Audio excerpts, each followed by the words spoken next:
بسم اللہ الرحمن الرحیم. السلام علیکم. میں ہوں آپ کا میزبان مہر عادل. ناظرین، پاکستان کے لیے ایک بڑا فخریہ اس وقت ہم کہہ سکتے ہیں کہ ایک فخریہ لمحات جو ہیں وہ چل رہے ہیں کہ پاکستان وہ چاند پر بھیج چکا ہے، اور یہاں پر ہم یہ بھی دعا گو بھی ہیں، پوری قوم اس کے لیے دعا گو ہے کہ اللہ کرے کہ یہ مشن جو ہے وہ کامیاب ہو اور پاکستان کی قوم کا جو ہے وہ سر فخر سے بلند ہو. اس وقت ہمارے ساتھ موجود ہیں ڈاکٹر سید عامر صاحب.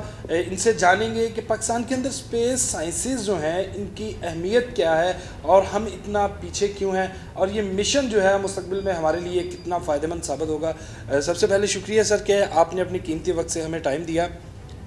کیسا لگ رہا ہے کہ آپ کی فیلڈ کے متعلق آج پاکستان جو ہے وہ ایک نام پیدا کرنے جا رہا ہے، اور ایک فخریہ لمحات پوری قوم کے لیے تو ہیں، لیکن ایک چیئرمین ایک ڈپارٹمنٹ کے، اور خصوصاً پاکستان کے سب سے بڑے جو یونیورسٹی ہے اس میں آپ ایک چیئرمین کے عہدے پر جو ہیں وہ برجمان ہیں. کس طرح کی جو فیلنگ کیسی ہے ایک دل کے اندر؟ دیکھیں، جیسے کہ آپ نے مختلف میڈیا چینل پہ بھی دیکھا، جب یہ مشن لانچ ہوا ہے چائنا سے، ہمارے پرائم منسٹر سے لے کے صدر پاکستان اور جتنے بھی ہر جماعت کے جو سرکردہ ممبران تھے، سب نے اس چیز کو سراہا ہے. اور میں سمجھتا ہوں کہ میرے لیے بڑے اعزاز کی بات ہے کہ یہ جو اسپیس سائنس ڈپارٹمنٹ ہے، یہ پاکستان کا سب سے پہلا ڈپارٹمنٹ ہے اسپیس سائنس کا، اور مجھے اسپیس سائنس کا سب سے پہلا اسٹوڈنٹ ہونے کا فخر بھی ہے، جسے ہم کہتے ہیں نا پائنیئر اسٹوڈنٹ. تو میرے لیے بڑے اعزاز کی بات ہے کہ جب اسپیس سائنس کے حوالے سے کوئی خبر آتی ہے، اور اس میں دیکھیں کہ دنیا میں جتنی بھی جو آج کل سائنس کی دنیا ہے، اس میں سب سے پہلے لوگ اٹامک انرجی اور اٹامک بام کا ذکر کرتے تھے کہ ہم اس میں آ جائیں. اللہ تعالیٰ کا شکر ہے کہ پاکستان اس نیوکلیئر کلب کا ممبر بنا اور اسلامک ورلڈ میں سب سے پہلا ممبر بنا. اسی طرح اسپیس کلب میں بھی پاکستان نے جو یہ لونر مشن کیا، یہ بھی اسلامی دنیا میں سب سے پہلا مشن ہے.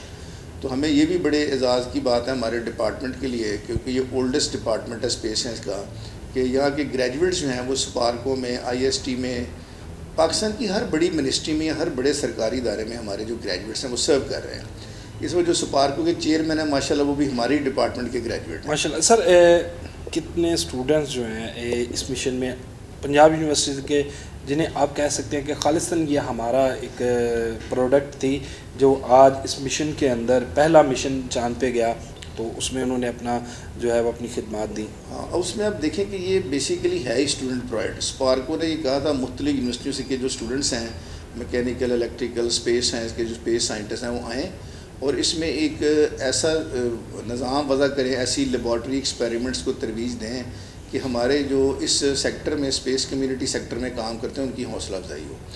آپ کو پتہ ہے کہ ایک مہنگا پروگرام ہوتا ہے. میں سمجھتا ہوں کہ اسٹوڈنٹس اور جو ریلیونٹ ٹیچرز ہیں انہوں نے بڑی جان فشانی سے کام کیا، اور بڑے لمیٹڈ ریسورسز میں جو کیوب سیٹلائٹ ہے، قمر جسے ہم کہتے ہیں، چاند کی طرف جو جا رہا ہے، ابھی پہنچا نہیں ہے، راستے میں ہے، کیونکہ لانچ سے ٹھیک 5 دن بعد اس نے وہاں پہ لینڈ کرنا ہے.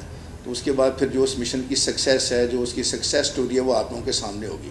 کیونکہ مشن کا لانچ کرنا ایک الگ سکسیس ہے، لیکن اس کا کامیابی سے لینڈ کرنا یا اپنے مدار میں جانا، یہ دوسرا سٹیپ ہوتا ہے. تو ہم دعا گو ہے کہ یہ بھی خیر و بخوبی عافیت انجام پا جائے گا. اور پاکستان کے لیے اس پروگرام کی اہمیت یہ ہے کہ لوگوں نا اسپیس سائنس سے زیادہ اویئرنیس نہیں تھی. وہ سمجھتے ہیں پتہ نہیں کون سا شعبہ ہوتا ہے، لیکن اس میں آج دیکھیں کہ آج جتنا بھی آپ سائنٹیفک ڈیولپمنٹ دیکھتے ہیں، آرٹیفیشیل انٹیلیجنس ہو، مشین لرننگ ہو، ریموٹ سینسنگ ہو، کلائمیٹ چینج ہو، سیٹلائٹ کمیونیکیشن ہو، موبائل کمیونیکیشن ہو، ہر جگہ پہ سیٹلائٹس انوالو ہیں. اسپیس ٹیکنالوجی آپ کو ہر فیلڈ میں نظر آتی ہے، فارسٹری، جنگلات کے محکمے میں، زراعت کے محکمے میں، ارضیات کے محکمے میں، جیوگرافیکل میپنگ میں، کلائمیٹ چینج میں، اربنائزیشن میں، فارسٹ فائر میں. یعنی کہ دنیا کی جتنی بھی سائنسز ہیں، چاہے وہ لائف سائنسز ہوں، نیچرل سائنسز ہوں، اس میں اسپیس ٹیکنالوجی کی اپلیکیشن کی جو اہمیت ہے اس سے آپ روگردانی نہیں کر سکتے. اچھا سر، یہ ہم دیکھتے ہیں کہ جب کوئی ڈپارٹمنٹ یا کوئی آگے فیلڈ کے لیے ہم لوگوں کو، خصوصاً جو ہمارے اسٹوڈنٹس ہیں، انہیں کچھ چوز کرنے کے لیے آپشنز آتی ہیں، جب وہ مکمل طور پر آپ کہہ لیں پروفیشنل اسٹڈیز کی طرف جاتے ہیں، تو پاکستان کے اندر جو میڈیکل کا شعبہ اور انجینئرنگ کا شعبہ جو ہے اس کی طرف زیادہ جایا جاتا ہے. اور پھر انجینئرنگ میں آگے ڈفرینٹ جو آگے برانچیز ہیں، جس میں میکینیکل ہے، پھر سافٹ ویئر ہے، یا اس طرح کے. اسپیس سائنسز کے متعلق اویئرنیس نہیں ہے لوگوں میں، یا ہم اس میں تعداد کم دیکھتے ہیں اسٹوڈنٹس کی. اس کی بنیادی وجہ کیا ہے؟ ہاں، اس میں یہی ہے کہ ہمارا ایک تو جو بڑا کمپٹنٹ ٹیسٹ ہوتا ہے، اس میں پھر جو سبجیکٹ بھی ہمارے تھوڑے سے مشکل ہوتے ہیں، اور دوسری بات یہ ہے کہ ایک مہنگا پروگرام ہے. میں نے بتایا نا آپ کو کہ ہم ہر یونیورسٹی میں اس کی لیب نہیں بنا سکتے, اور ڈیفینیٹلی وہ لیب سپارکو نے بنائی ہوئی ہیں, تو اس کے کولیبریشن سے یہ کام چلتا ہے.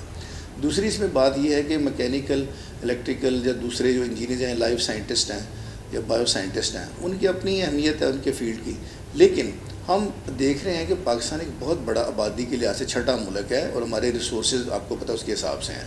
تو جو بچے ہوتے ہیں وہ جاب دیکھتے ہیں. اب دیکھیں وہ ٹرینڈ ختم ہو گیا ہے الیکٹریکل, لوگ اب انجینئرنگ اب نام کی رہ گئی ہے. لوگوں کو پتہ ہے کہ انجینئرنگ کرنے کے بعد بھی ہم نے 50, 60, 70 ہزار کی جاب سٹارٹ کرنی ہے. اسی طرح باقی شعبوں میں. لیکن اللہ کا سب سے بڑا جو شکر ہے وہ یہ کہ اسپیس سائنس کا کوئی گریجویٹ ماشاءاللہ بے روزگار نہیں ہے. میں نے بتایا نا کہ اتنے محکمے ہیں, اتنا پرائیویٹ گورنمنٹ سیکٹرس میں انوالو, اور باہر کے ملکوں میں ان کو اسکالرشپ مل جاتے ہیں, یہ ہائر ایجوکیشن کے لیے باہر چلے جاتے ہیں. تو میں یہ سمجھتا ہوں کہ اسپیس سائنس کے جو بچے ہیں انہوں نے انجینئرنگ کے سبجیکٹ بھی پڑھے ہوتے ہیں, آئی ٹی کے, کمپیوٹر سائنس کے سبجیکٹ بھی پڑھے ہوتے ہیں, پروگرامنگ پڑھی ہوتی ہے, اور ابو آل اسپیس سائنس سے جو ریلیونٹ سبجیکٹ ہیں وہ بھی پڑھے ہوتے ہیں. تو یہ ماشاءاللہ ایک ایسا اچھا کمبینیشن ہے جو اسپیس سائنٹسٹ کو بڑا اسٹرانگ بناتا ہے, اور وہ بڑا ایزیلی ایکسیپٹیبل ہے مارکیٹ کے اندر. اچھا سر, آج 5 دن میں یہ مشن پہنچنا تھا, اور ہماری بھی دعا ہے کہ بخیر و عافیت جو ہے وہاں پر لینڈ کرے, اور پاکستان کے لیے یہ جو لمحات ہیں یہ بھی ایک فخریہ لمحات ہیں. اس مشن کا ہماری قوم کو, ہمارے اسٹوڈنٹس کو, یا آپ کہہ لیں اوور آل پورے پاکستان کو فائدہ کیا ہے کہ ہم نے اتنا پیسہ بھی لگایا ہمارے, کیونکہ ایک ہم ابھی ترقی یافتہ ممالک میں تو نہیں, ترقی پذیر ممالک میں آتے ہیں, ہمارے اپنے مشکلات ہیں, تو اس چیز کو فائدہ کیا ہے کہ جو ان فیوچر ہم دیکھ رہے ہیں؟ یہ وہ کویشچن ہے جو آلموسٹ ہر بندے نے پوچھا, اور ہم اس کا ایک ہی جواب دیتے ہیں کہ دیکھیں جب آپ کوئی مشن بھیجتے ہیں اور اس مشن کی جو سکسیس سٹوری ہے اس کی سکسیسفل لینڈنگ سے ہے یا فنکشننگ سے ہے. جیسے ہی یہ سیٹلائٹ وہاں جاتا ہے اور اللہ کے کرم سے فنکشننگ کرتا ہے, تو اس میں جو انسٹرومنٹس لگے ہوئے ہیں, اس میں جو آپٹیکل کیمراز لگے ہوئے ہیں, وہ انہوں نے ڈیٹا سینڈ کرنا ہے, اور وہ جو ڈیٹا ہم تک یا ہمارے اسٹوڈنٹس تک یا ہمارے ٹیچرز تک پہنچے گا اس کا انالیسس کریں گے. اس میں چاند کی سطح کا مطالعہ بھی ہے, چاند کا ایٹماسفیئر بھی ہے, اور بہت ساری چیزیں ہیں. جیسے میں آپ پہلے بھی بتا چکا ہوں, چاند کی سطح پہ زلزلے بھی آتے ہیں جیسے ہماری زمین پہ آتے ہیں, جن کو ہم لونر کویکس کہتے ہیں, اور وہاں ماؤنٹ ایورسٹ سے بڑی بڑی اونچی اونچی چوٹیاں بھی ہیں. تو اگر ہمیں وہ سکسیزفل امیجز آتی ہیں تو ہم ان کا کیئرفلی مشاہدہ کریں گے اور دیکھیں گے کہ اس مشن نے جو ڈیٹا ہمیں بھیجا ہے اس ڈیٹے میں کیا نقائص رہ گئے ہیں, اور اس ڈیٹے کو ہم ریسرچ کے لیے کیسے یوز کرتے ہیں. تو ابھی یہ پہلا قدم ہے. ایک مشن جب جاتا ہے تو اس کی سکسیس ہے, پہ چلتا ہے کہ اگلے مشن میں ہم نے کیا امپرومنٹ کرنی ہے. پھر دوسرا, تیسرا سے چائنا کا یہ 6واں مشن ہے. انہوں نے 2030 تک ٹارگٹ کیا ہوا کہ چائنیز ایسٹروناٹ کو انہوں نے چاند پہ اتارنا ہے. تو اس لیے اس کو پہلے بہت سارے مشن بھیجنے پڑیں گے, اس کی سکسیس سٹوری دیکھنی پڑے گی, پھر وہ یہ رسک لیں گے نا. تو ہو سکتا ہے پاکستان بھی ان کے ساتھ کلوز کلیبریشن کے ساتھ کام کر رہا ہے, اور آپ بڑی جلدی سنیں کہ پاکستان کا ایسٹروناٹ وہ بھی انٹرنیشنل اسپیس اسٹیشن پہ پہنچ گیا ہے. تو جب وہ انٹرنیشنل اسپیس اسٹیشن لگے, کسی نے ہوتا ہے ہم اپنا ایسٹروناٹ چاند پہ اتار دیں. لیکن اٹ آل ڈپینڈز کہ ہمارے ملک کے جو معاشی حالات ہیں وہ آپ کے سامنے ہیں. یہ مہنگا پروگرام ہے, تو اس کا فائدہ ڈیفینیٹلی ہے. دیکھیں ہم نے لمیٹیڈ ریسورس میں جو ہمارے اسٹوڈنٹس کام کر رہے ہیں وہاں پہ اسپارکو کے ساتھ مل کے, تو ان کے لیے بڑی ایک حوصلہ افزا چیز ہے کہ یہ ان کا پہلا مشن سکسیزفل ہو, اس کا ڈیٹا ہے اس کو انالائز کرو, پھر نیکسٹ وہ کچھ اور چیزیں لگا کے بھیجیں تاکہ اور اس کو بہتر طریقے سے. اچھا سر, ہم پیچھے کیوں ہیں؟ دیکھیں ایک ہمارا ہمسایہ ممالک آزادی کی گٹھی, انہوں نے ایٹم بم بنایا, جب ایٹمی دھماکے کیے اس کے بعد پاکستان نے کیے, پھر انہوں نے ایک چندریان بھیجا, شاید آپ کو یاد ہو. بالکل. تو اور اب پاکستان نے بھیجا. ہم کچھ پیچھے کیوں ہیں؟ اگر ہم نے یہی چیزیں پیچھے رہ کے پہلے نہیں کی جا سکتی ایک بڑا, کیونکہ اگر دیکھا جائے ہمارا مقابلہ دنیا میں کسی بھی ممالک کے ساتھ ہو تو پاکستان کو جو خاص لگاؤ ہے وہ انڈیا پاکستان کے مقابلے کی ہے. یہ نیچرل ہے, یہ بڑا اچھا سوال ہے, یہ سب سوال پوچھتے ہیں, بڑا امپورٹنٹ سوال ہے. روایتی ہم لوگ ایک حریف بھی ہیں, چاہے وہ کرکٹ کا میدان ہو, جنگ کا میدان ہو, نہ صرف پاکستان بلکہ انڈیا کی عوام کا بھی یہی ہے کہ ہم آگے نکلیں. تو کیونکہ یہ ہمارے لیے ایک باعث فخریہ ایک لمحات ہیں, تو ہم پیچھے کیوں ہیں, کیا وجہ ہے؟ اچھا پہلے تو میں آپ کو بڑا کیٹیگوریکل, ہم کسی چیز میں پیچھے نہیں ہیں. میں آپ کو 3-4 کمپیریزن دے دیتا ہوں. انہوں نے ایٹامک بلاسٹ کیے, ہم نے بھی کر دیے. انہوں نے ایٹم بم بنایا, ہم نے بھی بنا دیا. انہوں نے میزائل ٹیکنالوجی بنائی, ہم نے بھی بنا لی. انہوں نے جنگ میں ہم پہ حملہ کیا, ہم نے اس کا فوراً جواب دیا, وہ بھی آپ کے سامنے ہے. تو ہم یہ نہیں کہ ہم پیچھے ہیں. انہوں نے چندریان بھیجا. اب دیکھیں انڈیا بہت بڑی اکانومی ہے, دنیا کی نمبر 1 پاپولیشن ہے, ہمیں اسے کمپیئر ہی نہیں کرنا چاہیے اپنے آپ کو, ٹھیک ہے نا. لیکن ہم نے ہمیشہ ان کے مخصوص ڈیٹرنس کا جواب اپنی مخصوص کیپیسٹی میں بڑا سکسیزفلی دیا ہے. کرکٹ کا میدان ہو, ہم ان سے ہارے بھی ہیں, ہم ان سے جیتے بھی ہیں, ہم نے ان کو فائنل میں شکست بھی دی ہوئی ہے, ایسی بات نہیں ہے. تو میرا خیال ہے کہ جہاں جہاں انڈیا اٹھا ہے اس نے کمپیٹ کیا, ہم نے اس کو شکست بھی دی ہے. تو یہ ہار جیت کھیل کود یہ چلتا رہتا ہے. لیکن جہاں سائنٹیفک بات ہے, دیکھیں ہم ایک مسلم کنٹری ہیں, وہ ایک نان مسلم کنٹری ہے. پورے ویسٹ اور امریکہ, اسرائیل, جرمنی, جو بھی بڑے بڑے نام لے لیں, وہ سب اس کے پیچھے کھڑے ہیں. اگر اسے وہ تقریباً کوارٹر% بھی ہمارے ساتھ ہو تو ہم ان سے آگے نکل جائیں گے. دیکھیں خطہ ایک ہے, ٹیلنٹ ادھر بھی ہے, ٹیلنٹ ادھر بھی ہے. اب بات یہ ہوتی ہے فائنینشیل صورتحال. جب ہمارا ملک اتنا ہی, وہ $700 بلین کی اکانومی, ہم 30-35 بلین کی اکانومی, تو کوئی مقابلہ ہے بتائیں مجھے. اس کے باوجود دیکھیں ہم نے مشن جیسے تیسے بھی ایک چھوٹا مشن بھیجا, کوئی بات نہیں, مشن بڑے ہوں یا چھوٹے ہوں, success is the main guarantee. بالکل سر, کا فلاپ ہو گیا. امریکہ کی اسپیس شٹل چیلنجر تباہ ہوئی تھی, قیمتی 7 ایسٹروناٹس اس میں خلاباز مارے گئے تھے. تو یہ جو چیز ہوتی ہے نا, یہ اس پہ ہم یہ نہیں کہتے, ہم پیچھے نہیں ہیں. ہمیں آج اتنی ہی نہیں تو اس سے آدھی فیسلٹیز مل جائے نا فائنینشیل اور ریسرچ لیبس کے حوالے سے, فنڈنگ, تو میں آپ کو بتاتا ہوں کہ Pakistani students can do wonders in space technology. Social media کے اوپر ایک بڑی اس جو مشن بھیجا ہے اس کے بارے میں بھی بڑی ایک افواہ پھیلائی گئی, اور اس کو جو ہے وہ تھوڑا سا آپ کہہ لیں کہ متنازع بنانے کی کوشش کی گئی کہ بھئی یہ تو سارا کچھ چائنیز کے ساتھ ہے, اور یہ راکٹ کے اوپر جو چائنیز میں لکھا گیا پاکستان کا فلیگ نظر نہیں آ رہا. تو بڑی تنقید کی گئی. ان لوگوں کے لیے کوئی پیغام اور کتنی سچائی ہے اس بات کے اندر؟ ہاں دیکھیں, میں آپ کو پہلے بھی جو پاکستان کے ریموٹ سینسنگ سیٹلائٹ جو اسپیس میں, وہ چائنا سے ہی گئے ہیں. ہمارے پاس اپنی سیٹلائٹ لانچ وہیکل نہیں ہے جو راکٹ کو لانچ کرتی ہے, بہت مہنگی فیسلٹی. خدا نہ خواستہ لانچنگ کے فوراً بعد سیٹلائٹ وہیں پہ گر کے تباہ ہو جائے تو آپ کے ملینز آف ڈالر چلے گئے. تو پاکستان اتنے ملینز آف ڈالر افورڈ نہیں کر سکتا کہ ایک فیو سیکنڈ میں وہ چلے جائیں. اس لیے ہم ان کا ایک اسٹیبلش پروگرام اس کو یوز کر رہے ہیں. ہم ویسے بھی دیکھیں نا, کرایہ نہیں دیتے کسی چیز کا, ہم کہتے ہیں یہ فیسلٹی ہم یوز کر لیتے ہیں بجائے کہ خود بنائیں. تو میرا خیال میں جو لوگ اس کو تنقید کا نشانہ بناتے ہیں وہی لوگ ہیں جو اب ہر وقت سوشل میڈیا پہ افراتفری, اس میں دشمن کی لابی بھی شامل ہے, ہمسایہ ملک کا میڈیا گروپ بھی, سوشل میڈیا شامل ہے. ان کا اپنے چندریان پہ ان کے انڈیا کے لوگوں نے تماشے لگائے ہوئے تھے. تو یہ نا ایک خاص طبقہ ہے جو بالکل ویلا ہے, جس کو کوئی کام نہیں ہے. ان کا کام یہ ہوتا ہے کہ سوشل میڈیا پہ ٹک ٹاک بنائی, سستی شہرت لی, پیسے 4 بن گئے, نہیں بنے. ان کو پتہ ہی نہیں ہے کہ ان کے اس سوشل میڈیا پہ جو طوفان بدتمیزی پھیلا ہوا ہے اس سے نہ تو کسی ملک کو کوئی فرق پڑنا ہے. وقتی طور پہ ایک رائے ضرور بن جاتی ہے, لیکن الٹیمیٹلی جو حق ہوتا ہے وہی پریویل کرتا ہے. تو ہمیں چاہیے کہ اس طرح کے جو لوگوں کے لیے میسیج ہے کہ دیکھیں آپ کو 100 قسم کے غصے ہوں گے, 100 قسم کے آپ کو اعتراضات ہوں گے, لیکن ان کو بھی بیان کرنے کا ایک بڑا اچھا طریقہ ہے.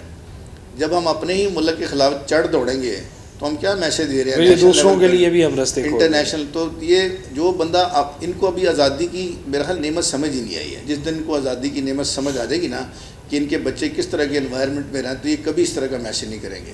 ہمیشہ جو محدود وسائل میں چیزیں لے کے بندہ چلتا ہے, اور دیکھیں پروجیکشن تو آپ کی پوری دنیا میں ہوئی ہے. اور یہ کہنا کہ نہیں چائنا نے کیا, چائنا تو ہمارا بڑا اچھا دوست ہے, وہ تو ہمیں ہر چیز میں آپ کو پتہ ہے ہمارے ساتھ ہیلپ کر رہا ہے. سعودیہ ہو گیا اور بہت سارے ملک ہیں جو دوست ملک ہیں, وہ بہت اپریشیٹ کرتے ہیں. اور میں یہ سمجھتا ہوں کہ آج کل نا یہ ایک وتیرہ بن گیا ہوا ہے, فیشن بن گیا بلکہ, کہ جب بھی کوئی اچھا کام کرے گا نا لوگ اس کو نا مزاح میں چینج کریں گے. اس کے وہ ماحولیاتی سسٹم جو ہمارے چینل پہ چلتا ہے آپ کو پتہ ہے, جو ہنسنے والے پروگرام ہیں اس طرح کے, وہ بڑے ماشاءاللہ ان کی ریٹنگ بڑی زبردست ہے. اور جو کوئی سنجیدہ پروگرام ہے ان کو کوئی سننا بھی پسند نہیں کرتا. تو یہ اپنی اپنی پرائرٹی ہے کہ قوم کا مزاج ایسا ہو گیا ہے کہ اب کوئی بھی کام اچھا ہو یا برا ہو وہ شروع ہو جاتے ہیں, جیسے کوئی خبر آتی ہے نا اس کے اوپر جناب پوری یلغار کے ساتھ آ جاتے ہیں. تو میرا خیال ہے کہ یہ کوئی قابل ستائش چیز نہیں ہے. بہت شکریہ کہ آپ نے سر ٹائم دیا ہمیں, اور ایک انفارمیٹیو ہمارا یہ سیشن تھا جس میں بتایا بھی گیا, اور خصوصی طور پہ پاکستان کے اندر ہمارے جو سائنٹسٹ ہیں, ہمارے اسپیس سائنسز کے اسٹوڈنٹس ہیں, استاد ہیں, اور جو اس شعبے کے ساتھ جڑا ہوا ہر ایک بندہ آج وہ ہمارے لیے قابل احترام ہے اور اس قابل ہے. اور ہمیں چاہیے پوری قوم کو کہ تنقید کی بجائے بلکہ ان کو خراج تحسین پیش کیا جائے کہ انہوں نے جو ہے محدود وسائل کے اندر, مسائل کے اندر اور محدود وسائل کے اندر اس مشن کو بھیجا, اور دعا گو ہیں کہ اللہ پاک جو ہے اس مشن کو کامیابی کے ساتھ پورا کرے تاکہ ہمارے اور ہماری قوم کے، ہمارے ان اسٹوڈنٹس کے، اسپارکو کے، اور ہمارے جو استاد ہیں، ہمارے جو اساتذہ ہیں، ان کے جو ہیں وہ سر فخر سے بلند ہوں۔ اللہ پاک اس کے ساتھ ہی ہماری جو ہے سب کی خیر و عافیت رکھے، اور مجھے دیجیے اجازت اللہ نے کے بعد۔